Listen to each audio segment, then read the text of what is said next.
How do we add more value? Because it turns out there's this whole set of things you just couldn't do before because you were bottlenecked at an individual that now you can do. The goal is still efficiency. And how do we become more efficient with the team that we have? For the ones that want to raise their hand and be like, yes, sign me up for that. I can see where this could be valuable. A lot of what I heard in your story is the root of entrepreneurship, I really believe, is curiosity. Welcome to Money Mavericks, the podcast where we explore the dynamic world of finance, investment, and entrepreneurship. I'm Kirk Drake. And I'm Daryl Hicks. Together, we're here to bring you the latest insights, expert opinions from the trailblazers who are redefining success in the financial world.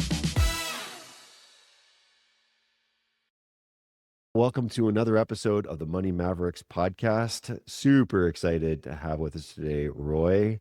Roy, welcome to the show, buddy. Daryl, Kirk, thank you so much for having me today. Really appreciate it.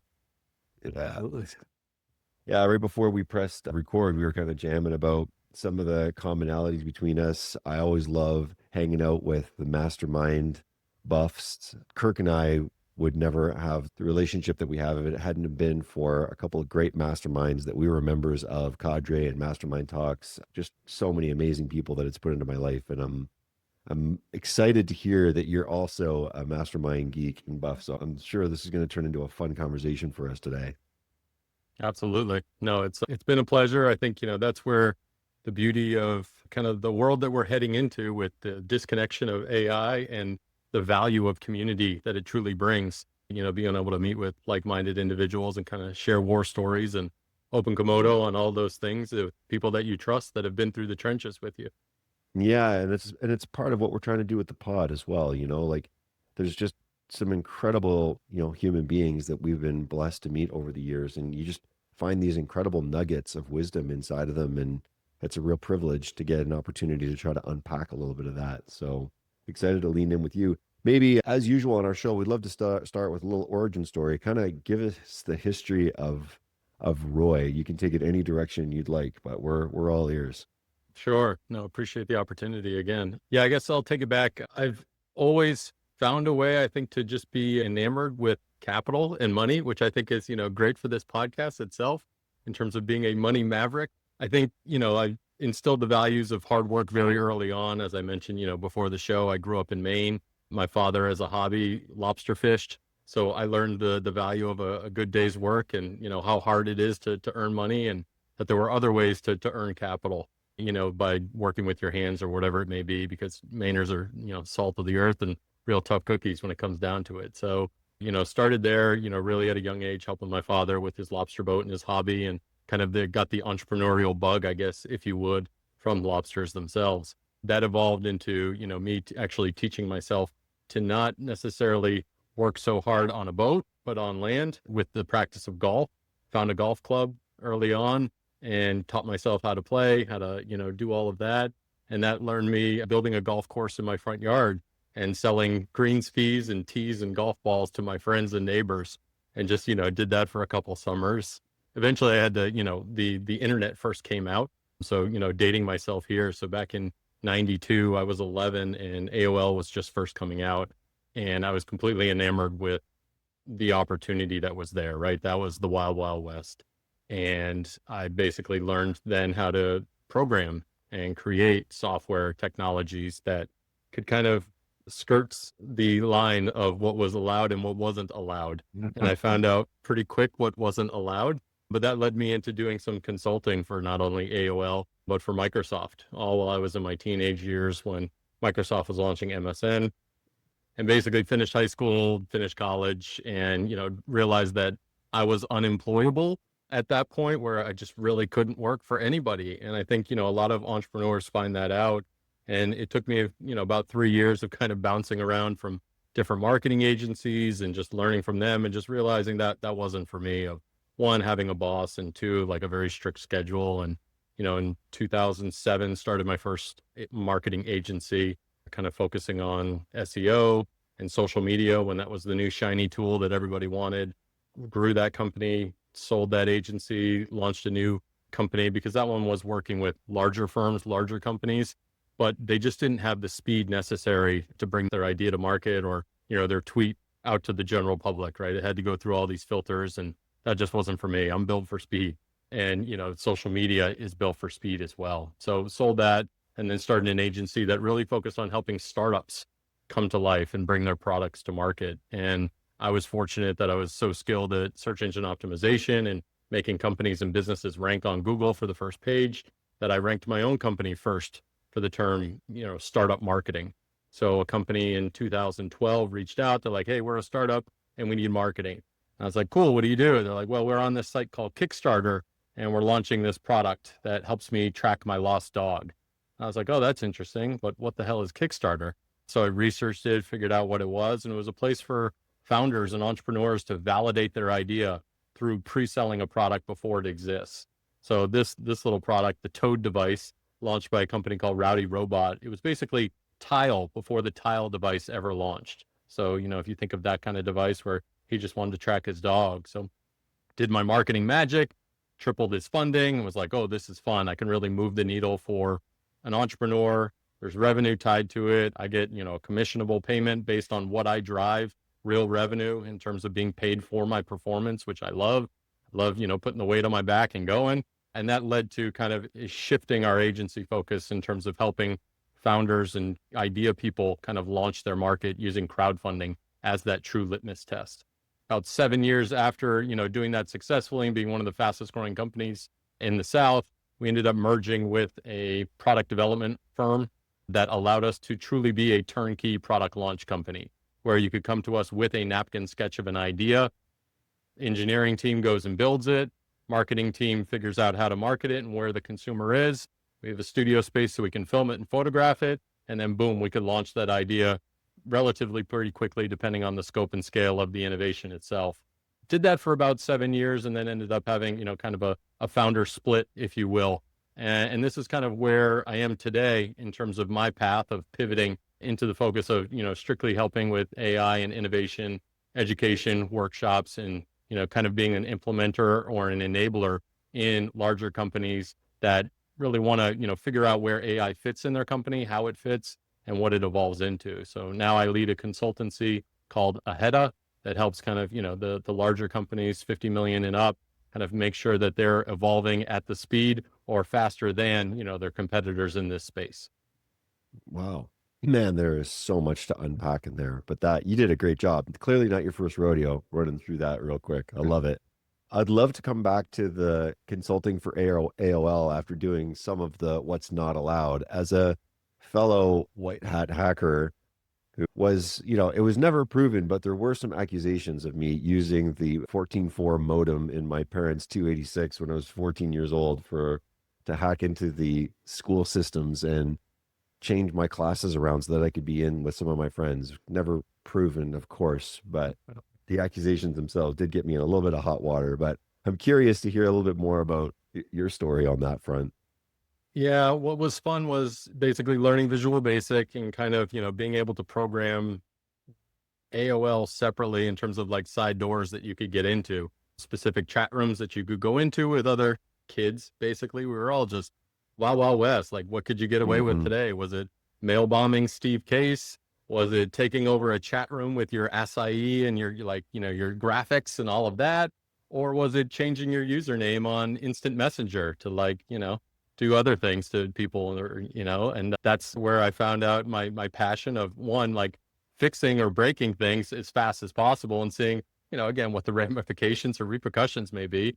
But honestly, just failing faster, really learning from those things. I mean, okay, I can do this, but I can't do that. And that kind of led into, hey, this is what's broken with your website or with your technology. And same with Microsoft, right? Not wanting to have those vulnerabilities or patches needed to be able to fix the gaps that, today companies pay millions of dollars for, in terms of, hey, break my software, break my thing, try this, right? And AI can do that so quickly now, right? Much faster than we were able to do it over our, I think I started with a 14.4 and then I remember the day I upgraded to 56.6 and it was like light years to download a new image or download, things on WinZap or RAR files and all of those days that nobody has any idea, what a floppy disk was or, anything like that. So it's just a different world now. Yeah. I was going to say, On Money Mavericks, we don't just talk about making money. We explore the innovative strategies and bold decisions that drive real change. Whether you're an experienced investor, a budding entrepreneur, or just someone looking to make smarter financial choices, we've got something for you. Every week, we're going to sit down with industry leaders, visionaries, and mavericks who share their journeys, challenges, and breakthroughs, from contrarian views on market trends to the secrets behind building a successful startup. You get an inside look at what it takes to thrive in today's economy. And we promise to keep it real, engaging, and most importantly, actionable. No jargon, no fluff. Just straightforward conversations that you can apply to your own financial journey. So get ready to challenge your thinking, expand your knowledge, and take control of your financial future.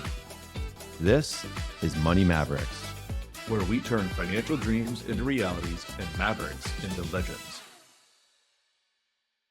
So about once a year, if I were to retire today, what would I do on my first week? And so the first time I did this, I thought I'd organize all of my kids' videos, and I thought it would just take like a whole day to take and upload all of this content from the first couple of years of their lives and label it and organize it, and all the videos and all the pictures. And in my mind, these were huge files, right? Because I had bought a special high-def video recorder, and so I sat down and it took 7 minutes to upload everything. I thought, well, there was the whole day, and it just backed, and they're terrible quality in today's standards, but it's almost as bad as our parents and their, awful beta machine, videos. So it makes me laugh at, all of us going through that and what we thought was fast from, 14.4 to 56K. Yeah, exactly. I remember the first DSL that I ever got at like 1 megabit per second. And I was like, oh my goodness, we're going to share this across like 8 people Right in the loft. It's going to be amazing.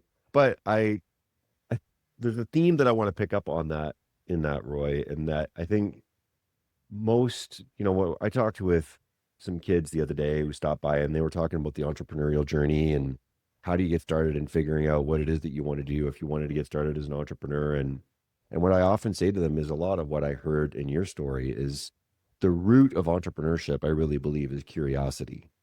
And a lot of what we were doing when we were just banging around on the internet trying to break things, see what we can break and then see how to fix it, was just being really curious about what is this new thing and spending time with it, as much time as possible, and just putting in the reps and treating it as a hobby.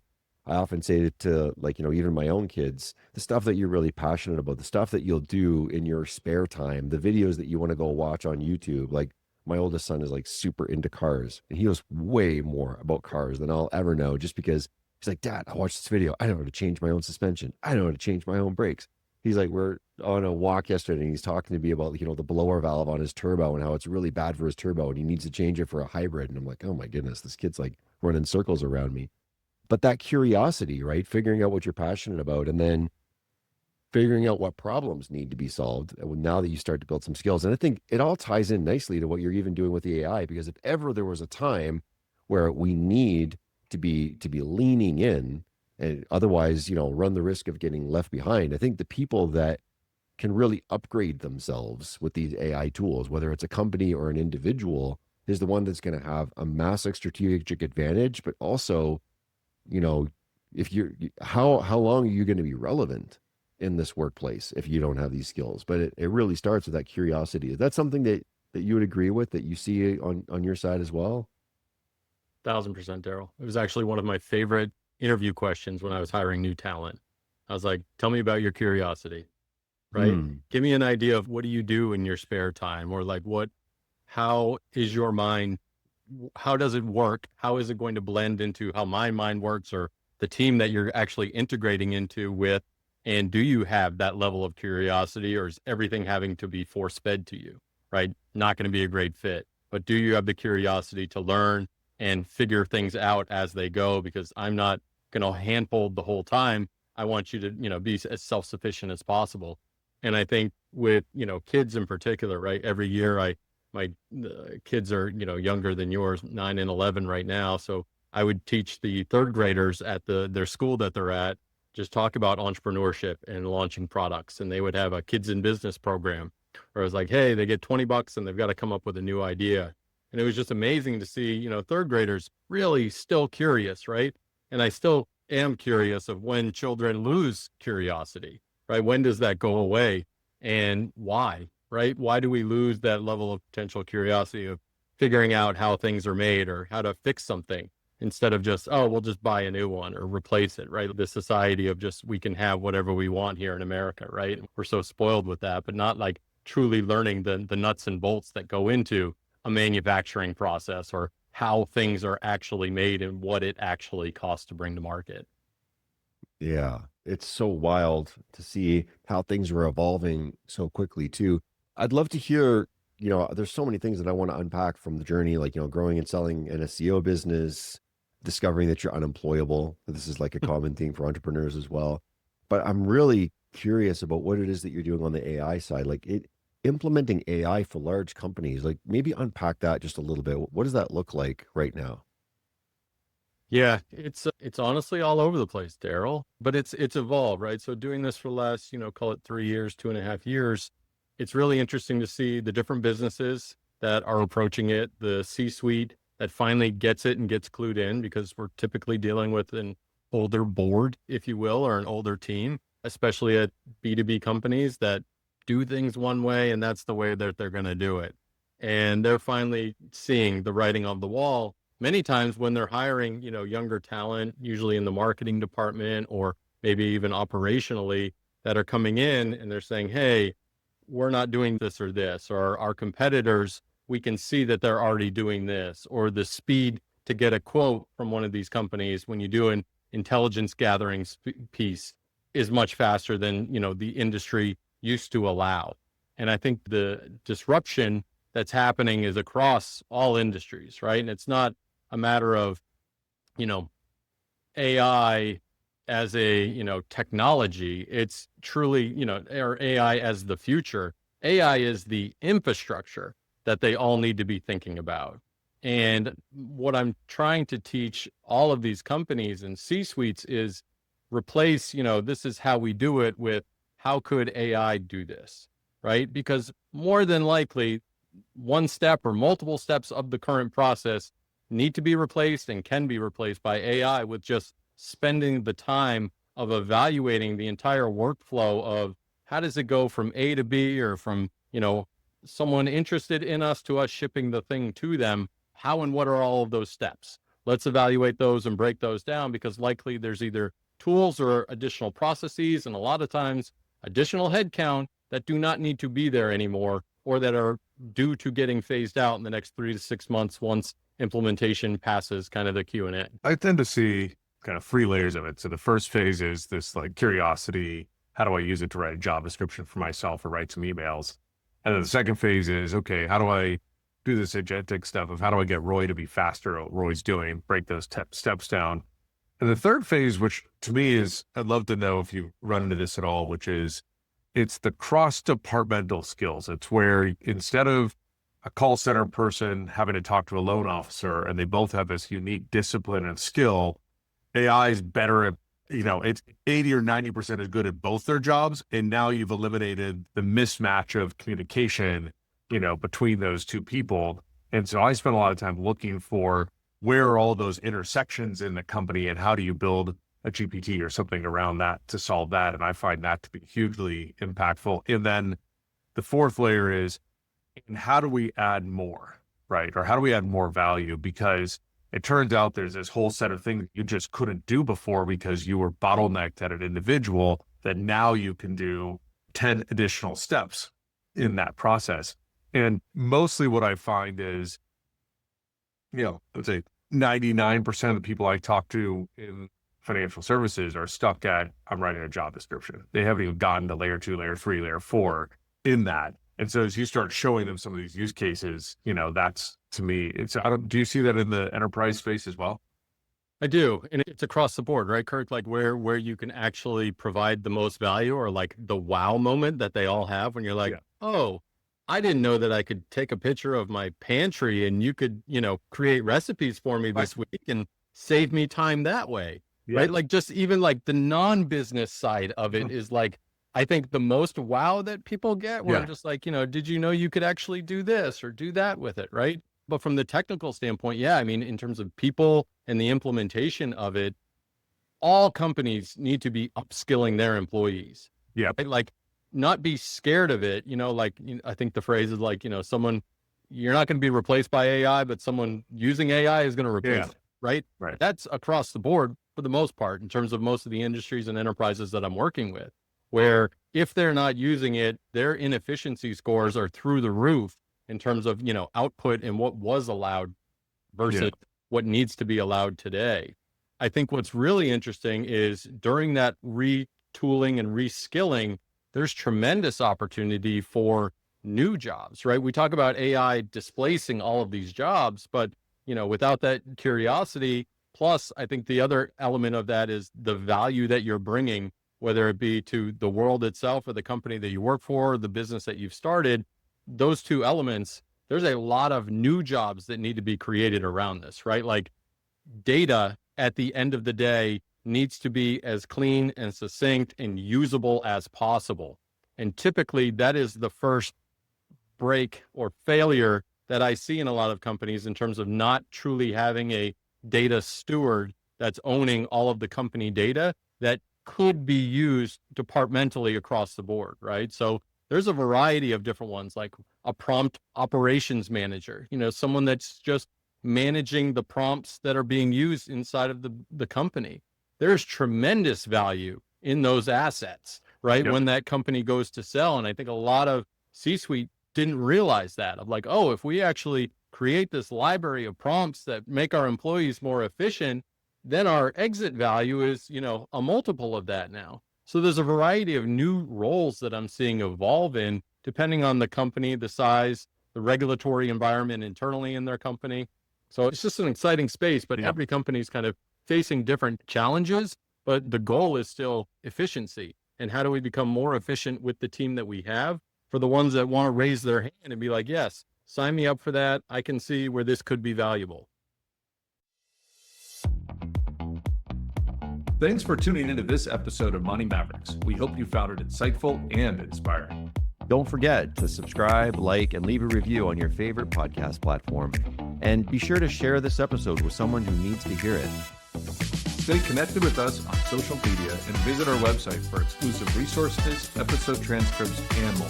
Until next time, keep pushing the boundaries, making smart moves, and turning your financial dreams into realities. You've been listening to Money Mavericks, where Mavericks become legends.